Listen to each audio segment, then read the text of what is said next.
Okay, so a new CVE has dropped, and you need to know immediately which of your clients are exposed.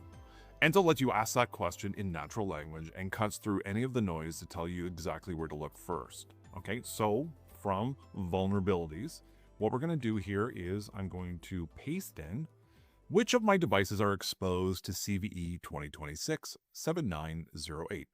Now, what I'm going to do here is I'm going to go to full screen mode, enter on that,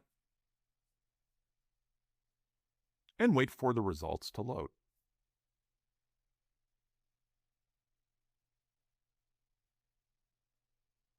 So Enzo immediately identifies affected devices, shows severity context, and prioritizes where your risk is highest.